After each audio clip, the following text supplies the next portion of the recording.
এই DP world হচ্ছে American আর্মির একটি প্রতিষ্ঠান, যারা আমরা অনেকেই মনে করতাম মধ্যপ্রাচ্য ভিত্তিক। আসলে শুধু মধ্যপ্রাচ্য ভিত্তিক নয়, তারা অস্ট্রেলিয়ায়ও কাজ করে, তারা ইংল্যান্ডেও কাজ করে, এবং অস্ট্রেলিয়া সরকারের সঙ্গে তাদের বিরোধ হয়েছে, ইংল্যান্ডের সঙ্গে তাদের বিরোধ হয়েছে। তারপরেও এই ডিপি ওয়ার্ল্ড, কারণ আমেরিকা তো এই হারামি লোকটাকে, এই বাঞ্চত, এই শর্ট ইউনুসকে তো এখানে বসিয়েছে তাদের জমিদারি এখানে করার জন্য। এই চাপরাশি, সে হচ্ছে আমেরিকার চাপরাশি, তার মাধ্যমে আমেরিকার তার বন্ধন লাগবে। বাংলাদেশ হচ্ছে একটা ইম্পর্টেন্ট খেলার বোর্ড এখন, এবং এই বোর্ডের মধ্যে খেলার জন্য গুটি চালা হয়েছে, ছক্কা চালানো হয়েছে, what ever game it is. হ্যাঁ, এটা পাশা খেলা হতে পারে।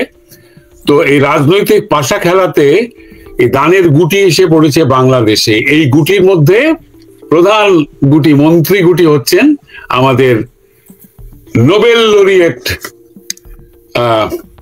ডক্টর ইউনুস। তাকে এই গুটি বানানো হয়েছে। এই গুটি বানাতে 50 থেকে 55 বছর লেগেছে, হ্যাঁ, পরাশক্তির। তাকে একটি গুটি বানাতে, তাকে পালিশ করতে, তাকে জৌলুস দিতে, তাকে এমন একটা জৌলুস দেওয়া হয়েছে যে বিশ্বভারতী পর্যন্ত তাকে ডেকে নিয়ে গিয়ে একটা পদক দিয়েছে। হ্যাঁ, পদকের লিস্ট পড়েছে, কেন কোনো জায়গা নাই, বিশ্ববিদ্যালয় নেই, এবং তিনি খুবই তাড়িয়ে তাড়িয়ে, ঢেকুর তুলে তুলে, দাঁত খিলাল করতে করতে তিনি উপভোগ করেন যে পৃথিবীর কত জায়গায়, কত বিশ্ববিদ্যালয়ে ইউনুস কর্নার করা হয়েছে, মানে সেখানে ইউনুস গবেষণা হচ্ছে। শুধু এই নেমক হারাম বাংলাদেশের মানুষ তাকে বোঝে নাই। তিনি এসেছিলেন এখানে একটুখানি রাজনীতি করতে, তাকে ঝেঁটিয়ে বিদায় করেছে। তো এবার কি হলো? এবার তিনি পুরো ক্ষমতা অহিপ্রাপ্ত হয়ে, মোল্লা পর্যন্ত, যে ওর নাম কি, ইব্রাহিম মোল্লা, সে পর্যন্ত বলেছে যে ওনাকে প্রতিবাদ করা যাবে না, উনি নবী রসুলদের মতো অহিপ্রাপ্ত হয়ে এসেছেন। তোর ধর্মীয় অনুভূতির মুখে ঝাড়ু মারি আমি। ওদের কোনো ধর্মীয় অনুভূতিতে এটা লাগলো না। হ্যাঁ, সে বলে ফেললো, ঢেকুর তুলে বলে ফেললো এই জিনিস।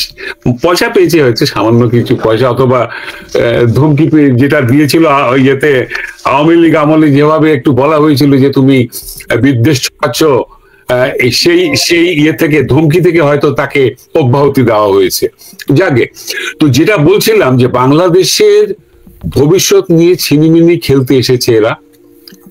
এই যে উপদেষ্টা পরিষদ, এর মধ্যে কমপক্ষে 20 থেকে 25 জন বিদেশি নাগরিক। বিদেশি নাগরিক কি করে বাংলাদেশের সার্বভৌম ক্ষমতার অধিকারী হয়?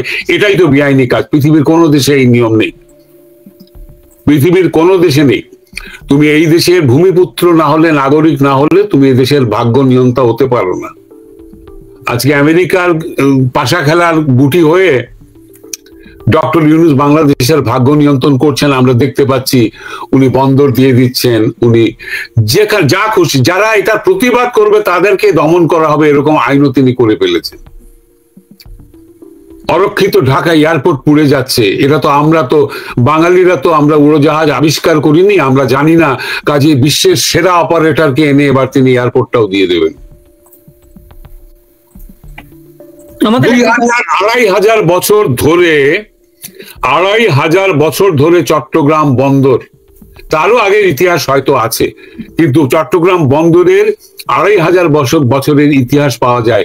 আরব বণিকদের লেজার থেকে, পর্তুগিজ, তারপরে ইউরোপীয় বা চীনা বণিকদের লেজার থেকে পাওয়া যায়। এটা সিল্ক রুটের অন্তর্গত একটা জায়গা ছিল। এই বন্দর যদি 2,500 বছর ধরে এদেশের মানুষ নিজেরা পরিচালনা করতে পারে, তাহলে ডক্টর ইউনুস কে যে এসে বলবেন যে আমি বিশ্বের সেরা অপারেটরদের কাছে আমি বন্দর দিয়ে দেব, ওরা বন্দর চালাবে। এবং সবগুলো বন্দর, একটা দুটো না, সবগুলো, যে 3টা বন্দর আছে 3টাই। আমি একটু নাদেল ভাইয়ের কাছ থেকে এই প্রসঙ্গটিতে যাই। নাদেল ভাই যেহেতু একজন রাজনীতিবিদ, সেই জন্য আমাকে এটা আরেকটা বিষয় আমি আপনার কাছ থেকে জানতে চাই। সেটা হচ্ছে যে আমরা একটু পিছনে ফিরে যাই, সেটা জুলাই আগস্টে, এবং আগস্টের 5 তারিখে যখন নাকি আমরা জেনারেল ওয়াকার, আমাদের যে সেনা প্রধান, ওনার বক্তব্য, উনি কিন্তু একটা খুব সুন্দর বক্তব্য দিলেন যে উনি জনগণের পাশে দাঁড়াবেন। ওনার যে সেনাবাহিনীর প্রধানমন্ত্রীকে, শেখ হাসিনার কথা বলছি, ওনাকে সুরক্ষা দেওয়াও কিন্তু সেনাবাহিনী তখনকার সময় একটা রেসপন্সিবিলিটির মধ্যে পড়তো, বা দেশকে স্থিতিশীল রাখা। কিন্তু সেটা না করে উনি একটা বয়ান দিয়ে দিলেন যে আমরা জনগণের পাশে থাকবো, এবং আমরা দেখলাম যে তারপরে একটা সময় দেখলাম যে আমাদের প্রধানমন্ত্রী চলে যেতে হচ্ছে, এবং ভয়ঙ্কর ভাবে একটা মব গণভবনের দিকে ছুটে যাচ্ছে। And that start, সেই সময় থেকে শুরু। আজকের দিনে আমরা তো দেখতেই পাচ্ছি পুরো দেশটা একদমই লন্ডভন্ড হয়ে গেল। কোনো আমাদের বিচার বিভাগ, আমাদের পুলিশ বিভাগ, আমাদের প্রশাসন বিভাগ, আমাদের মানে শিক্ষা, অর্থনীতি সব ধ্বংস করে এখন সেনাবাহিনীর দিকে এসছে। সেই জন্যই আমি সেনাবাহিনীর প্রসঙ্গটা তুললাম। সচরাচর আমি সেনাবাহিনীর প্রসঙ্গ তুলতে চাই না, আমি এখনো মানে শ্রদ্ধাশীল থাকতে চাই, কিন্তু প্রশ্নটা এসেই যায়। আজকের দিনে দাঁড়িয়ে যদি আমরা পেছন ফিরে তাকাই, জেনারেল ওয়াকার বিষয়টাকে যদি অন্যভাবে সমাধান করতেন, সেই সময়টায় রাষ্ট্রটাকে স্থিতিশীল করায় আওয়ামী লীগ সরকারকে সহযোগিতা করতেন, বা ওইটাই রাষ্ট্রের পাশে থাকা হতো, তাহলে কি আজকের দিনে এই পরিস্থিতিটা এরকম ভিন্নভাবে এরকম হতো? এখন তো মনে হচ্ছে আমাদের রাষ্ট্রটা আসলে পরাশক্তির হাতে চলে গেছে। একজন রাজনীতিবিদ হিসেবে আপনি এটাকে কিভাবে বিশ্লেষণ করবেন? আপনার কি মনে হয়? দেখুন, এই প্রসঙ্গে কথা বলতে গেলে তো অনেক কথা বলতে হয়, এবং আমরা অনেকেই আমাদের বাঙালি সমাজে আমরা বলি না, ভাসুরের নাম মুখে নিতে নেই। হ্যাঁ, তো আসলে তারপরেও তো কথা বলতে হবে। আমি খুব লম্বা করব না, যদিও আসলে খুব সংক্ষিপ্ত পরিসরে সেগুলো কথা বলাটা কঠিন। আমি কিছু প্রশ্ন রেখে যেতে চাই আমাদের যারা দর্শকরা যারা দেখছেন। আওয়ামী লীগের বিরুদ্ধে যে অভিযোগগুলো ছিল, আমি আওয়ামী লীগ করি, আওয়ামী লীগের একজন কর্মী, তারপরেও বলছি কি ছিল যে আওয়ামী লীগ দেশে গণতন্ত্র ছিনিয়ে নিয়েছিল, বলা হচ্ছিল যে দুর্নীতিতে দেশ সয়লাভ হয়ে গিয়েছে। এই বিষয়গুলোই তো ছিল মূল দাবি, গণমাধ্যমে স্বাধীনতা ছিল না। তো এই তিনটা বিষয় যদি আমরা আজকের সঙ্গে পর্যালোচনা করি, তুলনা করি, তাহলে আমাদের বিশেষ করে আমি আমাদের তরুণ প্রজন্ম, আমরা যাদেরকে জেএনজি বলি, বা অনেকেই সেই সময় রাজপথে নেমে এসেছিলেন, সন্তানরা এসেছিলেন বলে অনেক অভিভাবকরা এসেছিলেন, সেটা আমরা কি দেখেছি, অস্বীকার করার কোনো বিষয় নয়। সেই মানুষগুলোর কাছে তাদের বিবেক আছে, তাদের আবেগ আছে, অনুভূতি আছে, দেশপ্রেম আছে, তাদের আমি মনে করি মানবিক গুণাবলী আছে। ওনারা বলুন যে 14 বছরে যে অভিযোগগুলো আওয়ামী লীগের বিরুদ্ধে দানা বেঁধেছিল, এই 14 মাসে কত শত গুণ বেশি দুর্নীতির অভিযোগ এই অবৈধ অসাংবিধানিক ইউনিট সরকারের বিরুদ্ধে উঠেছে। পার্লামেন্টে বলুন, আর যে কোনো ইলেকট্রনিক প্রিন্ট মিডিয়া টক শোতে অথবা বিভিন্ন গণমাধ্যমে আপনার যা ইচ্ছা লিখেছেন প্রধানমন্ত্রীর বিরুদ্ধে, তার পরিবারের বিরুদ্ধে, আওয়ামী লীগের নেতাকর্মীর বিরুদ্ধে, সরকারের বিরুদ্ধে সত্য মিথ্যা অসংখ্য নিবন্ধ টক শোতে যার যা ইচ্ছা বলেছেন। একজনকে, একটি টিভি স্টেশনকে, একটি গণপ্রিন্ট মিডিয়াকে কি বন্ধ করে দেওয়া হয়েছে? কাউকে কি গ্রেফতার করা হয়েছে? তাহলে সেটা যে সম্পূর্ণ মিথ্যা। আজকে শহীদুল আলমের মতো একজন সৎ সজ্জন অফিসার, তিনি দীর্ঘদিন আগে রিটায়ার করেছেন, বিবেকের তাড়নায় টক শোতে সত্য কথা, অসঙ্গতি গুলা তুলে ধরতেন, তাকে গ্রেফতার করা হলো। মঞ্জুরুল আলম পান্না, তাকে কি গ্রেফতার করা হয়নি? আনিস আলমগীর, তাকে জামাত সহ এই মাসুররা, তারা কি প্রতিনিয়ত ভয় দেখাচ্ছে না? মাসুদ কামাল শুরু থেকে, যিনি বিএনপির পক্ষে, আমি সরাসরি আমি ওনাকে শ্রদ্ধা করি, আমার ভালো লাগে, তারপরে উনি অনেকটা সত্য কথা বলার চেষ্টা করেন। হয়তো উনার পক্ষপাত বা উনি আওয়ামী লীগের প্রতি, বঙ্গবন্ধু কন্যার প্রতি উনার একটা হয়তো কোনো কারণে তিনি হয়তো আমাদেরকে বিরোধিতা করে থাকেন, সেটা করতেই পারেন। আবার কারণ সব মানুষ সব আদর্শ, সব দলকে, সব মানুষকে পছন্দ করে, সেটা হয় না। হ্যাঁ, তাকেও কিন্তু বিভিন্ন ভাবে আজকে হয়রানি, হুমকির মধ্যে দিয়ে যেতে হচ্ছে। এই যে আজকে অবস্থান, আমরা সরকার পরিবর্তনের পরে বাংলাদেশে বিভিন্ন চর দখল, টার্মিনাল দখল এগুলা দেখেছি। বাংলাদেশে এইবার প্রথম অনেক বৈধ অবৈধ সরকার এসেছে, অনেক সেনা শাসক এসেছে, কিন্তু এইভাবে মিডিয়া হাউস দখল কিন্তু ইউনূসের নেতৃত্বে আমরা প্রথম দেখলাম। মব সন্ত্রাসের কথা বাদ দেন, তো গণতন্ত্রের যে কথা, বাক স্বাধীনতার কথা, দুর্নীতির কথা, এগুলো প্রতিটাই তো আওয়ামী লীগের বিরুদ্ধে যে অভিযোগ, সেটা কতটা সত্য মিথ্যা সেটা তো প্রমাণিত করতে পারেননি। আজকে 14 মাস হয়ে গেল, ইউনূস অনুবীক্ষণ যন্ত্র নিয়ে তার বিভিন্ন বাহিনী লাগিয়েছে আওয়ামী লীগের বিরুদ্ধে, জননেত্রী শেখ হাসিনা তার পরিবারের বিরুদ্ধে, আওয়ামী লীগের কতজন এমপি, মন্ত্রী, নেতাদের বিরুদ্ধে দুর্নীতির অভিযোগ প্রমাণিত বা তাদের বিরুদ্ধে অভিযোগপত্র দিতে পেরেছে। আমরা শুনেছিলাম হাজার হাজার কোটি টাকা নাকি পাচার করে দেওয়া হচ্ছে। বাংলাদেশের যে বাজেট, সেই দুষ্ট দেবপ্রিয়, যাকে আমরাও কিন্তু আমাদের সময় অনেক সুযোগ দিয়েছিলাম, সে লম্বা ফিরিস্তি করেছিল, সেই দেখলাম আজ থেকে একদিন বা দুদিন আগে সে বলল তাদের সেই প্রিয় ওয়ার্ল্ড ব্যাংক নাকি জানিয়েছে এই 1 বছরে বাংলাদেশে 28 লক্ষ মানুষ আরো বেশি দরিদ্র হয়েছে, তার মধ্যে 18 লক্ষ মানুষ, 18 লক্ষ হচ্ছে নারী। এই তো হচ্ছে বাংলাদেশের অবস্থা। এখন আপা আপনি যে প্রশ্নটা করেছেন, কে কার, হ্যাঁ ওই ভদ্রলোক, হ্যাঁ সম্পর্কে এভাবেই বলতে হয়। মহান মুক্তিযুদ্ধের মধ্য দিয়ে আমাদের সেনাবাহিনী গড়ে উঠেছিল। আমরা বলি দেশ এবং স্বাধীনতা সার্বভৌমত্বের অতন্ত্র প্রহরী আমাদের এই সেনাবাহিনী, আমরা এখনো সেটা বলি। কিন্তু এই সেনাবাহিনীর কিছু বিপদগামী সদস্য যারা বঙ্গবন্ধুকে হত্যা করেছিলেন, জেলখানায় জাতীয় 4 নেতাকে হত্যা করেছিলেন, বঙ্গবন্ধুর সহধর্মিণী তার সন্তানদেরকে হত্যা করেছিলেন এই সেনাবাহিনীর সদস্য।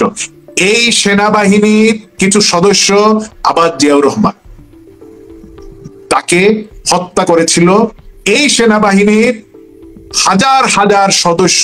কু পাল্টা কু, মুক্তিযুদ্ধে যারা অংশগ্রহণ করেছেন, যারা মুক্তিযুদ্ধে অংশগ্রহণ করেননি, বিমান বাহিনীর হাজার হাজার সদস্য মৃত্যুবরণ করেছেন। এগুলো আমরা দেখেছি। এরশাদ জিয়াউর রহমান ক্যান্টনমেন্ট থেকেই ক্ষমতা দখল করেছিলেন, এগুলো তো আমাদের চোখের সামনে। বাঙালি জাতি তো ভুলে যায় নাই নিজের পরিবারের সন্তান। আমি নাদেলকে একটা কথা জিজ্ঞেস করতে চাই। বাংলাদেশ সেনাবাহিনীর কারণেই বাংলাদেশের জন্মলগ্ন থেকে, তারপর থেকে 75-এর পরবর্তী সময় থেকে অজস্র কু হয়েছে, অজস্র ক্ষমতা দখল, রদ বদল ইত্যাদি হয়েছে। যত বিপর্যয় বাংলাদেশে সেনাবাহিনীর দ্বারা হয়েছে, প্রতিবার এটার অজুহাত হল একটাই, কিছু বিপদগামী সেনা সদস্য। কোনোবার কি এই কারণে বাংলাদেশ সেনাবাহিনী জাতির কাছে ক্ষমা প্রার্থনা করেছে? আমরা ক্ষমা প্রার্থী যে এগুলো সেনাবাহিনী করেছে? কখনো করে নাই। এই দায় তাদের, এটা এড়িয়ে যাওয়ার কোনো উপায় নাই। এখানে কোন আপনি ডেকে ডেকে কথা বলেন, আমি ধারি না। আমি মনে করি বাংলাদেশের এই বিপর্যয় সবকিছুর মধ্যে সেনাবাহিনীও জড়িত। ডক্টর ইউনূসকে বাঁচিয়ে রেখেছেন সেনাবাহিনী। যেভাবে ওরা বলেছে, সেদিন শেখ হাসিনা চলে যাওয়ার সময় বলেছিলেন যে সেনাবাহিনী কোনো গুলি করবে না, এটা একটা ইঙ্গিত যে আপনাদের যা খুশি মব লিঞ্চিং করেন, সেনাবাহিনী হাত দেবে না। এটা ছিল অজুহাত তাদের। এখানে স্পষ্ট হয়ে গেছে তাদের চরিত্র। এটা তাদের করার কথা, যে সংবিধান রক্ষার কথা, সেখানেই তো সেনাবাহিনী এগিয়ে আসে না। আজকে সংবিধান বদলে দিয়ে খেলাফত করতে চায়, আজকে সংবিধান বদলে দিয়ে জুলাই সনদ করতে চায়। কোথায় সেনাবাহিনী যারা সংবিধানের উপরে, পবিত্র কোরআনের উপরে হাত রেখে সংবিধান রক্ষার প্রতিশ্রুতি দিয়েছিল, তারা সেটা রাখে নাই। এখানে ওই ইয়েকে, বিড়ালকে বাঁচানোর জন্য সেই ইঁদুরের উপরে দোষ দিলে হবে না, এটাই আমার কথা। কখনো এরা ক্ষমা প্রার্থনা করেনি সেনাবাহিনী। জি নাদের ভাই। জি দেখুন, সংবিধানের 106 অনুচ্ছেদের কথা বলে, বা সেই অনুচ্ছেদের মাধ্যমেই তো এই সরকারটি ক্ষমতায় এসেছে। বৈধ অবৈধ সেটা অন্য প্রসঙ্গ, আমি সেটা বলছি না। কিন্তু এই যে আজকে তারা বিকৃতভাবে একের পর এক এই অবৈধ ফ্যাসিস্ট সরকারটি আইনের অপপ্রয়োগ করে যাচ্ছে। আজকে ডিপি ওয়ার্ল্ডটি কি? আমি আসলে তাজুল ভাই তো মুক্তিযোদ্ধারা অনেক কথাই বলতে পারেন, আমরা আমাদের দায়বদ্ধতার জায়গা থেকে আমরা সেভাবে বলতে চাই না। বাংলাদেশ আর্মিরও কিছু তাদের বিজনেস প্ল্যাটফর্ম রয়েছে, যেমন ডিজেল প্ল্যান্ট লিমিটেড, তার মাধ্যমে তারা সরকারি বেসরকারি কাজ করে থাকেন। এই ডিপি ওয়ার্ল্ড হচ্ছে আমেরিকান আর্মির একটি প্রতিষ্ঠান, যারা আমরা অনেকেই মনে করতাম মধ্যপ্রাচ্য ভিত্তিক। আসলে শুধু মধ্যপ্রাচ্য ভিত্তিক নয়, তারা অস্ট্রেলিয়ায়ও কাজ করে, তারা ইংল্যান্ডেও কাজ করে, এবং অস্ট্রেলিয়া সরকারের সঙ্গে তাদের বিরোধ হয়েছে, ইংল্যান্ডের সঙ্গে তাদের বিরোধ হয়েছে। তারপরেও এই ডিপি ওয়ার্ল্ড, কারণ আমেরিকা তো এই হারামি লোকটাকে, এই বাঞ্চত, এই শর্ট ইউনুসকে তো এখানে বসিয়েছে তাদের জমিদারি এখানে করার জন্য।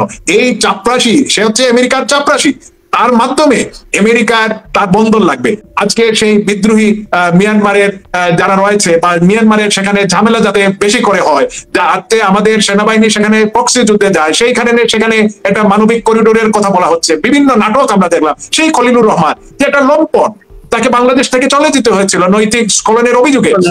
যেই খলিলকে সে নিয়ে এসেছে জামাই আদর করে। আর এই প্রথম আলো গঙ্গের এই ভদ্রবেশী শয়তান সুশীল নাপিতদের যে আপনার আলী রিয়াজ, সেই আলী রিয়াজের কথা আসলে নাই বললাম। তো দেখুন সেখানে স্টার্লিং দিয়েছে, কারণ সেখানে যাতে সেই বিদ্রোহী গোষ্ঠী এই নেটওয়ার্কটা ব্যবহার করে চীনের সঙ্গে ঝামেলা করতে পারে, অর্থাৎ চীনকে সেখানে একটা উস্কানোর ব্যবস্থা। এবং ইউনূসের মতো একটা মানুষ, সে বাংলাদেশে যখন অবৈধভাবে ক্ষমতা দখলের জন্য আসছিল, সেই বাংলাদেশের পুরাতন রাজনীতি ভারত বিরোধিতা করলে সস্তা জনপ্রিয়তা পাওয়া যাবে, এই কারণে সে সেভেন সিস্টার নিয়ে কিছু কথাবার্তা বললো। আমরা দেখলাম সে প্লেনে উঠার আগেই। যাই হোক, সে আজকে তাজুল ভাই ইতিমধ্যে বলেছেন আমাদের বন্দরগুলো চলে যাচ্ছে, আমাদের সেন্ট মার্টিন চলে যাচ্ছে। বঙ্গবন্ধু কন্যা জয়ন্তী শেখ হাসিনা 2000 সাল থেকেই তো এগুলো বলে যাচ্ছেন যে বিদেশি মানুষ, সাদা চামড়ার মানুষ আমাদের তেল গ্যাস সেগুলো নেয়ার জন্য কথা বলেছে। সেই সময় তারা আফগানিস্তান, পাকিস্তান এবং ভারতের মধ্যে একটি পাইপলাইনে জ্বালানি আসার বা খনিজ সম্পদ আসার একটা প্রকল্প ছিল। সেই প্রকল্প থেকে ভারতকে সরানোর জন্য একটি মিথ্যা রিপোর্ট ছেপেছিল যে বাংলাদেশে মিলিয়ন ট্রিলিয়ন গ্যাস প্রাকৃতিক সম্পদ মজুদ আছে, বাংলাদেশের সেটা তাদের মাধ্যমে সেটা ভারতে বিক্রি করে দেয় এবং ভারত যেন সেই পাইপলাইনটা না করে, এটাই ছিল তাদের মূল উদ্দেশ্য। তো তারা যে কাজগুলো করে, তারা কিন্তু প্রত্যেকটা কাজই অত্যন্ত পরিকল্পিত ভাবে করে। এবং দেখুন আজকে আমাদের দেশের অভ্যন্তরে এই যে মিয়ানমারের বিদ্রোহী এরা ভিতরে আসছে, প্রশিক্ষণ নিচ্ছে, আমাদের জেলেদেরকে আরাকান আর্মি ধরে নিয়ে যাচ্ছে, সেন্ট মার্টিনটা চলে যাচ্ছে। আজকে ভুলকার তোর যে ভয় দেখিয়েছিল যে সেনাবাহিনী যদি বেরাকে বা সেই সময় জঙ্গি আক্রমণের সঙ্গে যারা ছিল এদের বিরুদ্ধে ব্যবস্থা গ্রহণ করে, তাহলে জাতিসংঘ বাহিনী থেকে বের করে দিবে। তো জাতিসংঘে তো আজকে শুনতে পাচ্ছি যে কয়েক মাসের মধ্যেই নাকি লালবাতি জ্বলে যাবে। তো লালবাতি জ্বলে গেলে যে এই মিশনে তো রাখতে পারবে না, এবং ইতিমধ্যে সেই সংখ্যাটা প্রতিনিয়ত কমছে। আর 1 মাস 2 মাস আগে যারা পুলিশের যে টিমটি গিয়েছিল তাদেরকে ফেরত আনা হয়েছে। আমি দেখুন, আমরা আমাদের পরিবারের আমরা যাদের বয়স হয়ে গিয়েছে, আমার ভাই হোক বা আমার সন্তান হোক, দুষ্ট হলেও বা একটু চঞ্চল হলেও আমরা কিন্তু অস্বীকার করতে পারি। শত হোক মহান মুক্তিযুদ্ধের মধ্য দিয়ে আমাদের এই সেনাবাহিনী, আমরা তাদের প্রতি আশা রাখতে চাই। কিন্তু একটা ভুয়া ভণ্ড তথাকথিত ব্যারিস্টার ফুয়াদ, সে যখন বলে ক্যান্টনমেন্ট গুড়িয়ে দিবে, যখন এনসিপির একটা বাসুর বলে যে একটা একটা ইট খুলে নিয়ে আসবে, তারপরেও তাদের আমরা কোনো প্রতিক্রিয়া দেখতে পাই না। পুলিশের বিরুদ্ধে যে কথা বলে, পুলিশকে যেভাবে হেয় করা হচ্ছে, আজকে এই সেনাবাহিনীর তত্ত্বাবধানে এসিতে বা যত আরামদায়ক প্রিজন বেল তৈরি করা হোক, সেটা এসি না হয় আরো কিছুই লাগানো হোক না কেন, কিন্তু আমাদের অত্যন্ত লজ্জা, দুঃখ এবং কষ্ট হয়েছে। আমি মনে করি এটা এই দেশের একজন সাধারণ নাগরিক হিসাবে বা রাজনৈতিক কর্মী হিসাবে নয়, এই বাংলাদেশের নাগরিক হিসাবে আমার হয়েছে। এই সেনাবাহিনীর প্রতিটি কর্মকর্তা এবং সৈনিকদেরও নিশ্চয়ই কষ্ট হয়েছে যখন তারা দেখলো দুই দিকে পুলিশ হাতে ধরে তাদের অফিসারদেরকে নিয়ে যাচ্ছে আদালতে, এবং সেই আদালতের যে বিচারক তিনি হচ্ছেন জামাতের সেই যুদ্ধ অপরাধীদের বিচারকদের পক্ষে যিনি ছিলেন, সেই ট্রাইব্যুনালের চেয়ারম্যান নজরুল ইসলাম, এবং মীর কাসেমের তিনি কৌশলী ছিলেন। আর তাজুল ইসলাম একটা ঠান্ডা মাথার খুনি, তার চোখের দিকে তাকালেই বুঝবেন যে সে একটা কি ঠান্ডা মাথার, কিভাবে ভিন্ডেক্টিভ একটি মানুষ, যে এই আইনের অপপ্রয়োগ করে এই আইসিটি যে বিভিন্ন অবৈধ কার্যকলাপ করে যাচ্ছে। তো এই যে আপনি সেনাবাহিনীর প্রধান, আপনি প্রধান বিচারপতির কাছে গেলেন, আপনি এই ইউনূসের কাছে গেলেন, যাদেরকে আপনারা ক্ষমতায় বসিয়েছেন, আপনাদের যদি ভূমিকা ওই দিন ওই ভূমিকা না হতো, তাহলে এই জঙ্গিরা আজকে বাংলাদেশের যে আজকে পার্লামেন্ট, এটা কি আওয়ামী লীগের? এটা তো এদেশের সম্পদ, এটাকে যে ধ্বংস করা হলো, অগ্নিসংযোগ করা হলো, বিভিন্ন মূল্যবান কাগজপত্র পুড়িয়ে দেওয়া হলো, গণভবনে যে ঘটনাগুলা ঘটলো, এগুলা কি বাংলাদেশের স্বাধীনতা, আমাদের সভ্যতা, আমাদের কৃষ্টির সঙ্গে কোনোভাবে যায়? আজকে এই অফিসাররা যেভাবে মাথা নিচু করে আদালতে গেলেন, আবার বের হয়ে গেলেন, যতই তাদেরকে সুন্দর ব্যবস্থাপনায় সেটা করা হোক না কেন। হ্যাঁ, আমরা সাধারণ মানুষ, পুলিশের আইজিপি, মন্ত্রী, এমপি, রাষ্ট্রপ্রধান অথবা প্রধান বিচারপতি, আমাদেরকে হাত কড়া পরিয়ে কারাগারে নেওয়া হচ্ছে বা আদালতে তোলা হচ্ছে, নামানো হচ্ছে। সেনাবাহিনী, উনারা স্বর্গ থেকে এসেছেন, উনারা স্বর্গে থাকুন, আমরা ব্লাডি সিভিলিয়ান। উনাদের বাবা দাদা 14 গোষ্ঠী উনারা সেনাবাহিনীতেই ছিল, উনারা সাধারণ মানুষের গর্বে উনাদের জন্ম হয় নাই।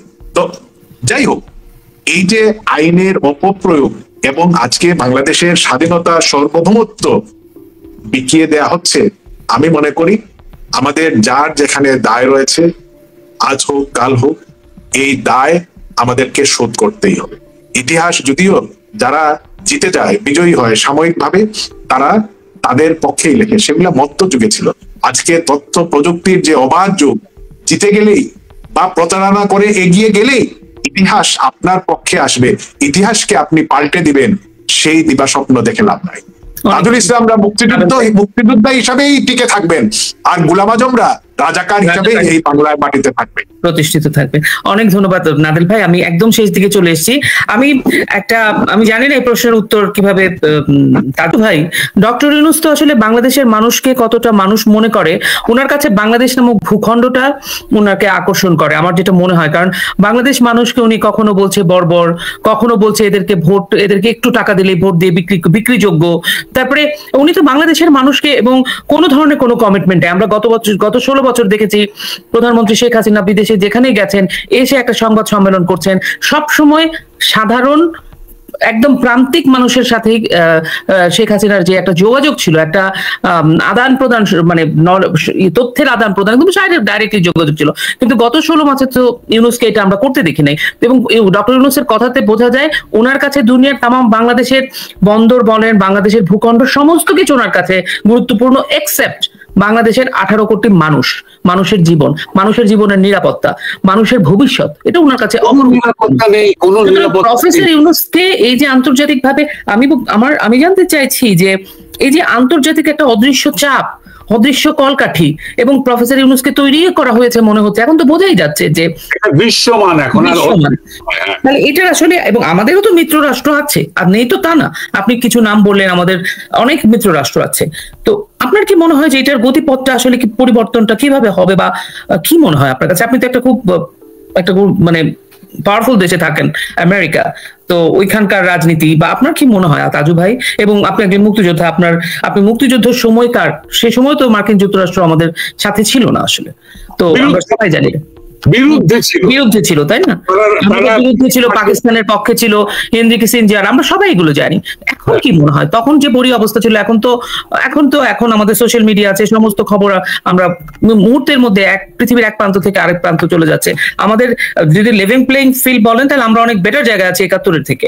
তো সেই সময় তার থেকে আপনার কি মনে হয় যে এই যে বিশ্ব মোড়লরা যে আমাদেরকে চালিত করার চেষ্টা করছে ইউনূসকে দিয়ে, এটার পরিবর্তনটা আসলে আপনি কিভাবে দেখতে পান? আমি যদি একটু সহজ করে আপনাকে প্রশ্নটা করি। মানে আমি বুঝতে পেরেছি প্রশ্নটা, যে আমাদের কি অবস্থানে আছি আমরা। আসলে এটা দর্শকদের, মানে মানুষ জানতে চায়, বলছি বা চিন্তার খোরাক দিচ্ছি। আমার চেয়ে অনেক জ্ঞানী মানুষ বসে আছেন টেলিভিশনের সামনে বা ইউটিউবের সামনে। হ্যাঁ, আমি যেটা বলতে চাচ্ছি, বা যে ভাবনাটা আমাকে তাড়িয়ে বেড়াচ্ছে, সেটা হচ্ছে যে বাংলাদেশের ভাগ্যে একটা চরম বিপর্যয় নেমে এসে, ঠিক যেরকম সেই মানে ব্রিটিশ বেনিয়ারা ইস্ট ইন্ডিয়া কোম্পানি যেভাবে ষড়যন্ত্র করে ভারতের ক্ষমতা দখল করে নিয়েছিল, এবং ভারতের মানুষ সেই মুহূর্তে উঠে দাঁড়ানো বা প্রতিবাদ করার চেয়ে একটা বিরাট অংশ, বেশ বড় একটা অংশ ব্রিটিশদের সহযোগিতা করেছি। আমরা 200 বছরের গোলামির নিচে মাথা ঢুকেছে, 200 বছর লেগেছে এখান থেকে বেরিয়ে আসতে। আজকে গোটা পৃথিবীও কিন্তু বদলেছে। এখন সাম্রাজ্যবাদ আর দেশ দখল নয়, এখন সাম্রাজ্যবাদ হচ্ছে ইকোনমি দখল। হ্যাঁ, এখন আমি একটা সোজা মেটাফর দিয়ে বোঝাবার চেষ্টা করি আর কি। হ্যাঁ, বাংলাদেশটা মোটামুটি আমরা উঠে দাঁড়িয়েছিলাম। হ্যাঁ, 71-এর পরবর্তী সময় যে প্রবল দুর্ভিক্ষ তৈরি করা হলো, খাদ্য ঘাটতি ছিল গোটা দেশে, আমি দুর্ভিক্ষের কারণে মানুষকে পথে ঘাটে মরতে দেখেছি। সেই সময় বঙ্গবন্ধু প্রাণপণে চেষ্টা করছিলেন বিশ্বের বিভিন্ন দরবার থেকে সাহায্য নিয়ে আসতে, বিভিন্ন দেশ থেকে। আমাদের পক্ষে কেউ ছিল না তখন। ভালো দিয়ে একমাত্র আমাদের সহায়তা করেছে, কিন্তু এই 71-এর সারা বছর 1 কোটি মানুষকে এবং এই যুদ্ধকে সহায়তা করার পরে ভারতের ইকোনমিও তখন এত ভালো কিছু ছিল না। তারা করেছেন সাহায্য আমাদের, কিন্তু অপ্রতুল ছিল। রাশাও সাহায্য করতে পারেনি, রাশাতেও খাদ্য সংকট ছিল।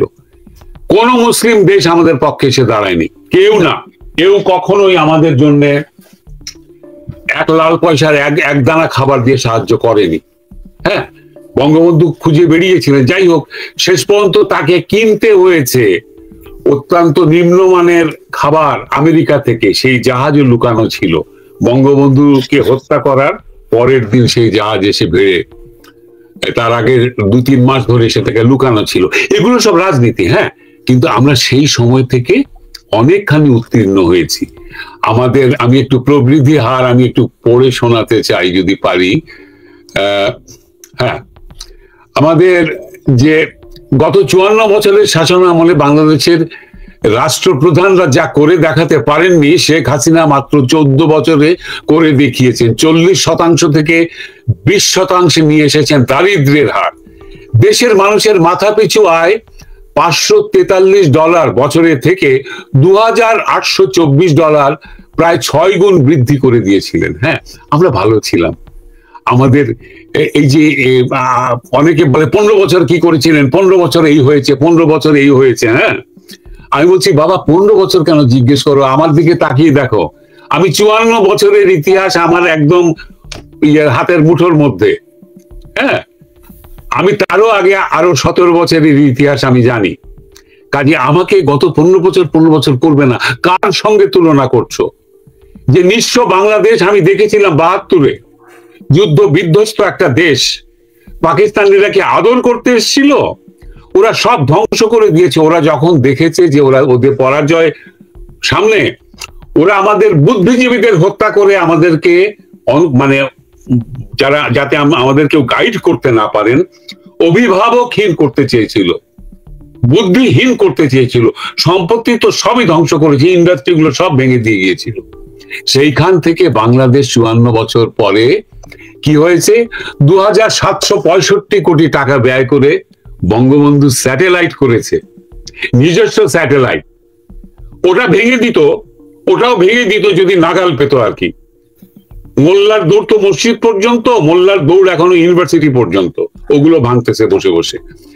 30,193 কোটি 38,76,000 টাকা ব্যয়ে 21টি জেলায় মানুষকে সংযুক্ত করতে বাংলাদেশের ইতিহাসে অবিস্মরণীয় যে পদ্মা সেতু তৈরি করলেন, সেই জেলার উপকারভোগী যারা, তারা তো এটা ভুলে যায়নি।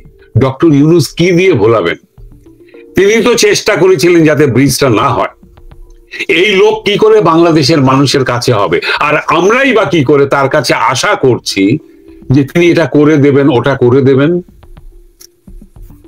এটা তো সম্ভব না। লোক, তুমি কার কাছে কি চাইছো? আমাকে যদি এই 72 বছর বয়সে বলে যে আপনি এই বইটা একটা হাতে নেন আর নৌকা একটা নেন আর প্রশান্ত মহাসাগর অথবা আটলান্টিক মহাসাগর পাড়ি দিয়ে আপনি দেশের দিকে যান, আমার পক্ষে তো সেটা সম্ভব নয়। যোগ্যতা থাকতে হবে। ওই মাটি থেকে রাজনীতি করে আসা, সর্বস্ব হারানো, সবাইকে হারানো একটা মানুষ আপন শক্তিতে এদেশের মানুষের জন্য 10,374 কোটি টাকা ব্যয় 9.42 কিলোমিটার দীর্ঘ বঙ্গবন্ধু টানেল তৈরি করেছেন। 60,374 কোটি টাকা ব্যয়ে 9.42 কিলোমিটার দীর্ঘ যে বঙ্গবন্ধু টানেল শেখ হাসিনা চট্টগ্রামবাসীদের জন্য করেছেন, সেই চট্টগ্রামের মানুষকে নব্য দাস প্রথাতে অন্তর্ভূক্ত করেছেন এই ডক্টর ইউনূস। এই রথচাইল্ডরা যেভাবে দাস প্রথা বিলুপ্ত হওয়ার পরে মানুষকে ওই ভূমি খত দিয়ে নিয়ে গিয়ে ত্রিনিদাদ টোবাগো গায়ানাতে দাস বানিয়েছিল, এই ডক্টর ইউনূস এই 10,000 টাকা ঋণ দিয়ে 90,000 টাকা তিনি সুদ তুলে নিয়েছেন বাংলাদেশের দরিদ্রতম নারীদের কাছ থেকে। অবলা নারীরা, দরিদ্র নারীরা তার দাসীগিরিতে করেছে এবং সেইভাবে তিনি গ্রামীণ তৈরি করেছেন এবং সেটাকে বহির্বিশ্বে প্রচার করে তিনি নোবেল লরিয়েট হওয়ার সুযোগ পেয়েছেন, অথবা তাকে নোবেল প্রাইজ দেওয়া হয়েছে। আহা, তুমি ভালো কাজ করেছো, বিরাট। তারা কি কখনো এসে দেখেছে যে কিভাবে তিনি শোষণ করেছেন এই দরিদ্রদের? আমার কথা হচ্ছে যে বাংলাদেশে আমরা ছিলাম সেটা হঠাৎ করে লোভনীয় কেন হয়ে উঠলো? আমরা জনশক্তি রপ্তানি করেছি, আমরা কাপড় ইপিজেড, আজকে ইপিজেড পুড়ে গেছে, চট্টগ্রামে ইপিজেড এর আগুন দেখলাম আমি, মানে হলিউডের ফিল্মও বোধহয় এরকম দেখানো যাবে না, এরকম বিভৎস আগুনে পুড়ে যাচ্ছে সব। তো এই যে মানুষকে আবার দারিদ্র্যে ফিরিয়ে নেওয়া, ডক্টর ইউনূসের ফর্মুলা হচ্ছে, বা পাশ্চাত্য পৃথিবীর যারা পরাশক্তি তাদের একটা ফর্মুলা হলো, তোমাকে মেরে ফেলবে না উপোস, তোমাকে খাইয়ে বাঁচিয়ে রাখবে, so that you can serve, but এত বেশি দেবে না যে তোমার মাসল গজায় শরীরে, তোমার কোমর নিচু থাকবে, তুমি কখনো মেরুদণ্ড সোজা করতে পারবে না, কিন্তু তুমি বেঁচে থাকবে। আর এই নিচু মেরুদণ্ডে তুমি মোসাহেব হয়ে থাকবে। বাংলাদেশে মানুষ খুব খারাপ, এদেরকে কেউ শাসন করতে পারে না, হ্যাঁ, এরা সব সময় বিদ্রোহ করে। এই ডক্টর ইউনূস যে বলেছেন যে খুব খারাপ, খুব খারাপ, কারণ উনি পোষ মানাতে পারছেন না তো বাংলাদেশের মানুষকে। রিক্সাওয়ালা পর্যন্ত উঠে বলছেন যে স্বল্প শিক্ষিত রিক্সাওয়ালা, যিনি পরিশ্রম করে খান, যিনি আর কোনো দিকে তাকান না, তার সামনে মাইক্রোফোন ধরলেও তিনি বলে দিচ্ছে যে এই লোক বাংলাদেশের জন্য কিছু করতে পারবে না, এ তো আমেরিকায় থাইকা আইছে, আবার আমেরিকায় ভাইগা যাব।